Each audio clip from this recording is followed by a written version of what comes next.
Постојано слушаме за сајбер напади, нели? Ама дали некогаш сме се запрашале како тоа всушност изгледа одватре? Ајде заедно да ја разглобиме анатомијата на еден напад, чекор по чекор. Знаете како велат, за да изградиш добра одбрана, мора да го разбереш нападот. Значи, ќе се ставиме во чевлите на напаѓачот и ќе го исцртаме целото негово патување. Од самиот почеток, па се до крајната цел. И тука влегува во игра еден интересен концепт. Kill chain или синџерно уништување. Овој термин всушност доаѓа од војската и ја опишува секоја фаза од еден напад. Епа, во светот на сајбербезбедноста, ова е апсолутно клучно. Го користиме за да ја мапираме целата операција на нападачот, бидејќи, да бидеме искрени, и ова е еден вид на војување. Добро, денес ќе се фокусираме на една многу модерна и детална рамка, се вика унифициран kill chain или скратено UKC. Што е финтата со неа? Па таа се обидува да ги спои сите можни чекори на еден напад во еден голем, сеопфатен модел. И колку чекори се тоа? Не еден, не 5, туку 18. 18 различни фази. Ова ни дава неверојатно детална слика за тоа што се случува. Дефинитивно не е само некој обичен упад.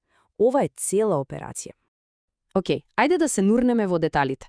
Знам, на прв поглед ова изгледа малку комплицирано, нели? Ама не грижете се.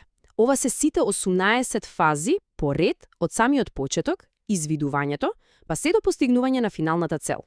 Замислете го ова како комплетна мапа на патот на напагачот. Ние ќе ја поделиме на 3 главни етапи за полесно да ја сватиме. Првата голема цел е едноставна. Да се влезе внатре. Тоа е тоа. Се почнува од тука. И погледнете го ова. Оваа слика е супер, затоа што покажува дека влегувањето не е само еден чекор, туку еден цел циклус. Се врти во круг, подготовка, обид, па пак подготовка, се додека не се најде таа пукнатина, таа влезна точка. Па, кои се тие чекори? Прво, имаме извидување. Ова е како шпионирање, собирање информации за метата. Потоа вооружување. Тука напаѓачот си ги спрема алатките. Следно е испораката, најчесто преку социјален инжиниринг, знаете, некој фишинг мејл или нешто слично. Ако тоа успее, следи експлоатација, односно искористување на некоја слабост за упад. И на крај, многу важно, постојанство. Напаѓачот остава задна врата за да може да се врати кога сака. Но тоа не е се.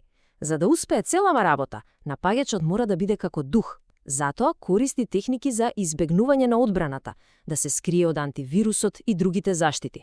Потоа воспоставува канал за команда и контрола. Ова му е како тајна телефонска линија до компромитираниот систем. И на крај пивотирање. Што е тоа? Замислете го првиот компромитиран компјутер како одскочна даска за да скокне подлабоко во мрежата. Океј, внатре се. Што сега? Вторчин. Сега целта е да се прошират, да се движат низ мрежата и да навлезат уште подалбоко. И тука гледаме како изгледа тоа внатрешно движење. Не е доволно само да се влезе. Работата тука допрова почнува. Сега започнува вистинската игра, ширење и презимање на се поголема контрола. Еден од најважните концепти овде е нешто што се вика ескалација на привилегии. Што значи ова? Па замислете дека сте влегле во зграда како обичен посетител, а потоа наоѓате главен клуч и станувате газда. Тоа е тоа. Од обичен корисник, напаѓачот се обидува да стане администратор со целосна контрола. И како го прават тоа? Прво, откривање. Ја скенираат внатрешната мрежа за да видат што има таму. Потоа, се обидуваат да дојдат до акредитиви, што значи да украдат лозинки. Следи извршување на разни команди и кодови. И на крај најважното – латерално движење. Ова е буквално како да се шетаат од еден компјутер на друг внатре во мрежата, користејќи ги украдените лозинки како клучеви за секоја врата. И со тоа стигнуваме до големото финале. Третиот и последен чин. Целта сега е да се излезе надвор, ама со пленот во раце. Оваа слика ни ја покажува токму таа завршница. Тука нападот го достигнува својот врв. Се работи за собирање на она пошто дошле и извршување на финалниот удар. Кои се последните чекори? Прво, собирање. Нападачот ги вшмукува сите вредни податоци што може да ги најде. Потоа, ексфилтрација. Ова е уметноста на тајно изнесување на тие податоци надвор од мрежата, често скриени и шифрирани. И на крај, влијание. Тука се случува вистинската штета. Може да биде бришење податоци, саботажа или пак она што го слушаме постојано, ransomware напад.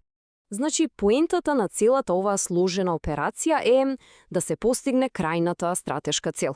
А таа цел може да биде било што. Може да се пари, да се украдат деловни тајни, може да е шпионажа или едноставно да се предизвика хаос и да се наруши угледот на компанијата. Добра, ја поминавме целата патека на нападачот. Ама зошто е сево ова важно за оние што се бранат? Зошто оваа рамка од 18 чекори е толку битна? Па одговорот станува кристално јасен кога ќе го споредиме овој модел со некои постари, поедноставни рамки. Разликата е огромна.